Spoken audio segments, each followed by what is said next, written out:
আসসালামু আলাইকুম বন্ধুরা, আশা করি সবাই চাঙ্গা আছেন। আজকে আপনাদের এমন এক রেসিপি দেখাবো যেটা দেখলে খিদের চোটে পেটের ভেতর বিশ্বযুদ্ধ শুরু হয়ে যাবে। এই যে দেখছেন বাটি, এটা হলো আমাদের আজকের রণক্ষেত্র। আর এই যে প্যাকেট থেকে বের হচ্ছে, এগুলো সাধারণ কিছু না, এগুলো হলো মিনি ডাইনোসর ওরফে কুচো চিংড়ি। এদের সাইজ ছোট হলে কি হবে, ঝাঁজ কিন্তু মারাত্মক। প্রথমে এই পুচকে চিংড়িগুলোকে সুইমিং পুলে নামিয়ে দিলাম, মানে জল দিয়ে একটু ধুয়ে নিচ্ছি আর কি। হাত দিয়ে কচলে কচলে এমনভাবে ধোবেন যেন এদের জন্মান্তরের পাপ ধুয়ে যায়। আরে বাপরে, ভিডিওতে কার বাচ্চার কান্নার শব্দ পাওয়া যাচ্ছে? মনে হচ্ছে চিংড়িদের এই অবস্থা দেখে ওনার মায়া লেগেছে। কিন্তু মায়া করলে তো পেট ভরবে না বস। ধোয়া শেষ, এবার এদের জল নিংড়ে আলাদা করে ফেললাম। এবার আসি মেইন ভিলেনের কাছে, পেঁয়াজ। পেঁয়াজ কাটার সময় কান্না না আসলে বুঝবেন আপনার ইমোশন ডেড।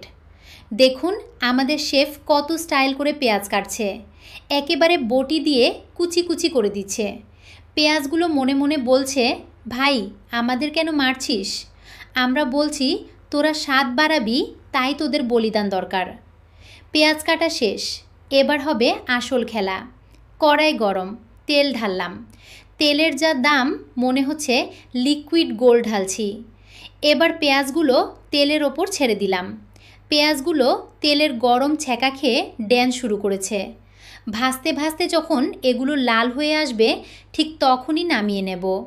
বেশি ভাজলে কিন্তু কয়লা হয়ে যাবে, তখন আর ভর্তা না, পোড়া খাবার খেতে হবে। এবার আসছে আমাদের হিরোরা। কুচো চিংড়িগুলোকে কড়াইতে দিয়ে দিলাম। ব্যাস, এবার নাড়াচাড়া করুন।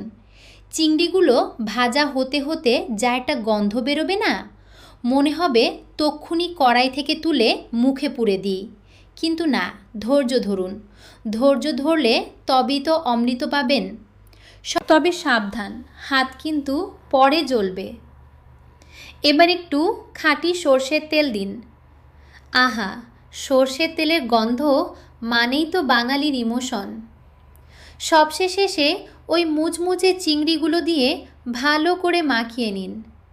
তৈরি আমাদের কুচো চিংড়ির চটপটা ভর্তা।